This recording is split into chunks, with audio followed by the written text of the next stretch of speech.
ጤና ይስጥልን ውድ የመረጃ ዩቲዩብ ገጽ ተከታዮችና አድማጮች እንደምላላችሁ ለዕለቱ የተመራሩትን አርዕስተ ዜና ወደ እናንተ ይዘን ቀርበናል። ለትራምፕ ኢራንን ለመቆጣጠር ነው የሚል ፉከራ እጅግ ቀላል ቢሆንም አይደለም መቆጣጠር መውጣት እንደ ሰማይ ሲርቀው ዓለም ታዝባለች። ኢራን ለመቆጣጠር ብለው በባህር ወደ ኢራን የተጠጉ የአሜሪካ በርካታ የጦር መርከቦች በኢራን ሚሳይል ሲጠለዙ አሜሪካ አለኝ የምትለው አብርሃም ሊንከን ሳይቀር ቆስሎ ሲያመልጥ ኢራን ሊጨብጡ በሰማይ የገቡ እጅግ በርካታ የአሜሪካ ጀቶችና ድሮኖች ኢራን መሬት ላይ ወደ አመድነት ተቀይረው የተረፉት ሲያመልጡ ዓለም የተመለከተው ትናንት ነው። ዛሬም ሆርሙዝ ሊቆጣጠር ነው የሚለው ፉከራ ቀላል ሊሆን ይችላል። አይደለም መቆጣጠር መውጣር ምን ያክል እንደሚያስቃዥ ራሱ ያውቃሉ ብለዋል። ኢራን የተኩስ አቁም ስምምነቱ የቀረቡት የሚሳይል ማስወንጨፊያ ከመሬት በታይ ለማውጣት ለመጠገን እንደተጠቀመባቸው መሆኑ እየተገለጸ ነው። የሳተላይት ምስሎች እንደሚያሳዩት የኢራን ጦር ኃይል የተኩስ አቁም ስምምነት አጋጣሚ በመጠቀም በፍርስራሽ የተደፈኑ ከመሬት በታች ያለው ሚሳይል ጣቢያቸው የመጠገንና ስራ በስፋት እያከናወነች ይገኛል። በከማይን እና በደቡብ ተብሪዝ አካባቢ የሚገኘው ወታደራዊ ተቋማት ውስጥ አሜሪካና እስራኤል የአየር ድብደባ የተዘጉ አሸዋይ ዳግም ለመክፈት ከባድ የግንባታ መሳሪያዎች በስራ ላይ ተሰማርተው ታይተዋል።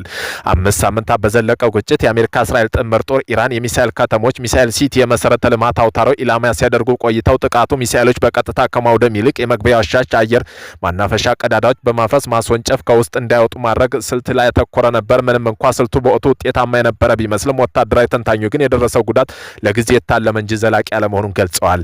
የአሜሪካ የደህንነት ተቋማት ባደረጉት ግምገማ በአንድ ወር ውጊያ በኋላም በኢራን ሚሳኤል ማስወንጨፊያ መካከል ግማሽ ያሉ አሁንም ሳይወድሙ ይገኛሉ።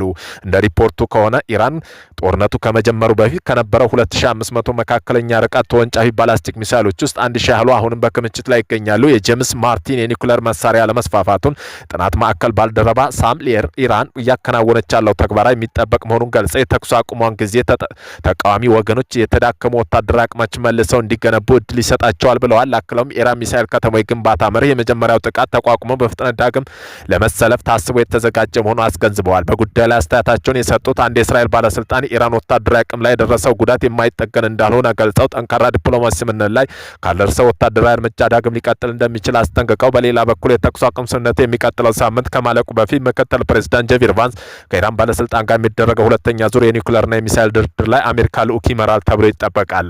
ይሁን እንጂ አዲሱ የኢራን መንፈሳዊ መሪ ሙጃቢን ካሚኒ በኒኩሌር ቦምብ ጉዳይ አባታቸው አያቶላህ አሊ ካሚኒ ያስቀመጡትን ሕግ መሻራቸው በመግለጽ ኢራን የኒኩሌር ጦር መሳሪያ ማስታጠቅ የህልውና ጉዳይ ለድርድር የሚቀርብ ተራ አጀንዳ አይደለም አለው።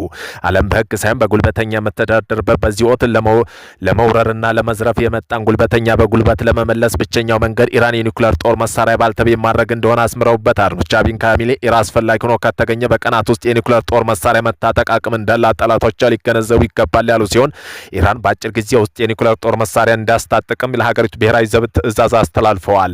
ኢራን በአጭር ጊዜ የኒኩሌር ጦር መሳሪያ ማስታጠቅ ረገድ ሩሲያ፣ ቻይና፣ ሰሜን ኮሪያ አስፈላጊውን እገዛና ድጋፍ በማድረግ ቃል መግባታቸውን የሀገሪቱ የዜና ወኪል ኢናር ዘግቧል። ጦርነት በድንገት የኦቶማን ኢምፓየር እንደገና እየገነባ ነው። ኦቶማን ኢምፓየር ዓለምን የተቆጣጠረው በጦርነት ብቻ አልነበረም። ዋና ኃይሉ የኡራያስ መንገድ ንግድ መንገዶችና የሜዲትራኒያን ባህር መቆጣጠር ነበር። ዛሬ ኢራን ጦርነት ይህን አይነት ሁኔታ እንደገና ለቱርክ እንዲፈጥር እያደረገ ነው። ለ10 ዓመታት ሆርሙዝ ባህር መንገድ ለዓለም ነዳጅ ንግድ 20% ያህሉን ይይዝ ነበር። ነገር ግን ኢራን ጦርነት አዲስ አማራጭ መንገዶች ከፍቷል እና ቱርክ እነዚህ መንገዶች መካከል እጅግ አስፈላጊ ቦታ ይይዛሉ።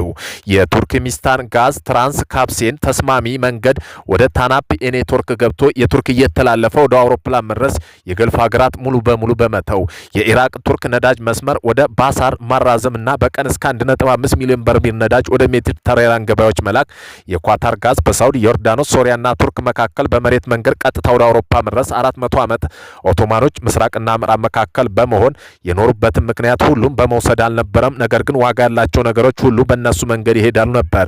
እነዚህ መንገዶች ከተገነቡ ዛሬም የነዳጅና የጋዝ ክፍል ንግድ ብዙ ክፍል በቱርክ ውስጥ ይሄዳሉ። ኦቶማኖች ይህን ስርዓት ያወቁ ነበር። መንገዶች በመቆጣጠር ንግድ መቆጣጠር ይህንን ኃይለኛ ባህር ኃይል ይደግፉ ነበር። ዛሬ ቱርክ ደግሞ ይህንን አቅም እየገነባ ነው።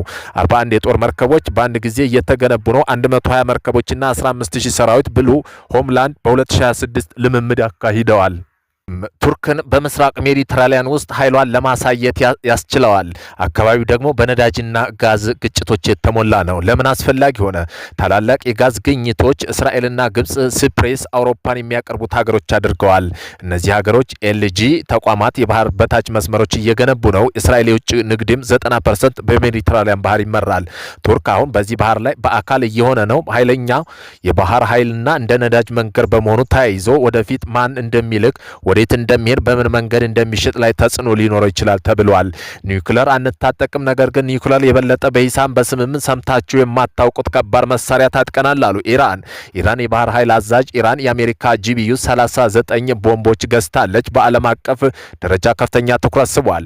በተሰኘው ሪፖርት ላይ የኢራን ኃይሎች ከአሜሪካ የተሰኘው ጂቢዩ 39 ቦምብ መልሰው ሊያገኙ እንደሚችሉ የሚገልጽ ክሶች ብቅ ብለዋል። እነዚህም ሪፖርቶች መሰረት መሳሪያው በኢራን ላይ ሎሬስት ግዛት ውስጥ የተገኘ ሲሆን ምንም ጉዳት ሳይደርስበት ሳይፈነዳ እንደቀረ ተዘግቧል። ጂቢዩ 39 ዩናይትድ ስቴትስ ውስጥ የተገነባ ትንሽ ቀላል ክብደት ያለው ትክክለኛ ቦምብ እንደሆነ ተገልጾ እስከ 110 ኪሎ ሜትር የሚደርስ ርቀት ካለው ከፍተኛ ከፍታ ላይ ሊሰማራ የሚችል የዲዛይንና የምርት ዝርዝሮች በአሜሪካ ጦር በቅርበት ይጠበቃል።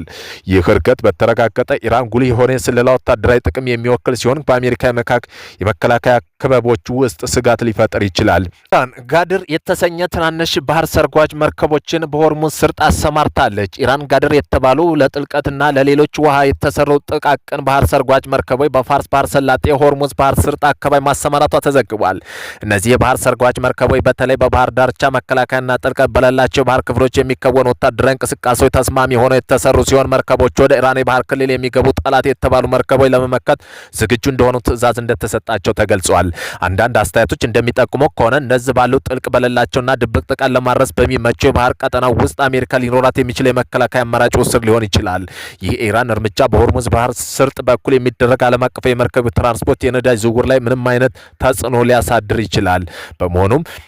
በመሆኑም በሚያዝያ 2000 ታዩ ኦታይ ሁኔታ እንደሚመለከቱ ከሆነ የመርከቦቹ ብዛት ኢራን ከ20 በላይ የሚሆኑ የጋድር መርከቦች በስርጡ አሰማርታለች። የጦር መሳሪያ እነዚህ መርከቦች እጅግ ፈጣን የሆኑ የተባሉ ቶርቦዶችና የባህር ፈንጆች የመቅበር አቅም አላቸው። የአሜሪካ ምላሽ አሜሪካ በኢራን መደቦች ላይ ባህር ላይ እገዳ ብሎኮች መጣሏን ተከትሎ ውጥረቱ አይሏል። የሆርሙዝ ወሽመጥ ያለፉት ሰዓታት ሁኔታ የሰላም ጥረቶች መሰናክልና የዓለም አቀፍ ማህበረሰብ ምላሽ መካከለኛው ምስራቅ ያለው ወታደራዊ ውጥረት ዛሬ ወደ አዲስና አደገኛ ምዕራፍ ተሸጋግሯል። ለፓኪስታን ኢስላማባድ 24 ሰዓት የተካሄደው የሰላም ድርድር ያለምንም ስነ መጠናቀቅ ተከትሎ ዩናይትድ ስቴትስ ማዕከላዊ እዝ ዛሬም በኢራን ላይ ወደቦችን መደበኛ የባህር ከበባ መጀመሩን አስታውቋል። ፕሬዚዳንት ዶናልድ ትራምፕ ኢራን በሆርሙዝ ወሽመጥ ላይ ከፍለው ክፍያ ዓለም አቀፍ ዝርፊያ ነው ሲሉ በመኮነን ክፍያ የሚፈጽመው ማንኛውም መርከብ በአሜሪካ ቁጥጥር ስር እንደሚውል አስጠንቅቀው፣ በሌላ በኩል ኢራን ሆርሙዝ ወሽመጥ ሙሉ በሙሉ በቁጥጥር ስር መዋሏን በመግለጽ የባህር ከበባውን እንደማትቀበልና ማንኛውም ወታደራዊ እርምጃ ከባድ አጸፋ ምላሽ እንደሚያስከትል አሳውቋል።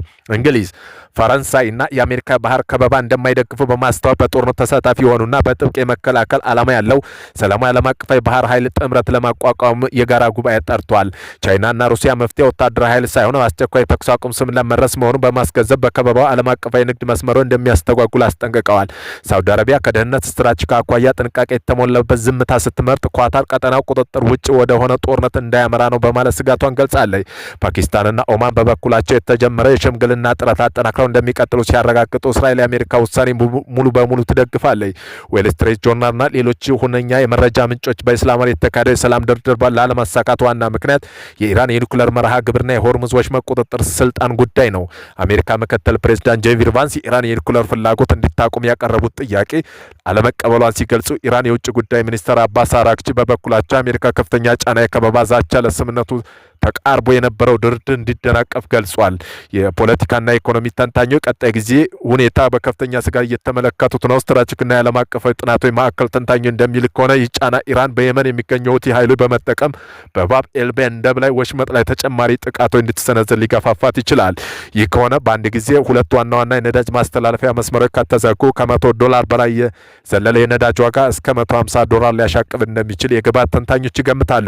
የተባበሩት መንግስታት ድርጅት በበኩሉ ጦርነቱ የኢኮኖሚ መናጋት በዓለም ዙሪያ 32 ሚሊዮን ሰዎች ወደ ድህነት ሊገፋ እንደሚችል ስጋት ገልጿል።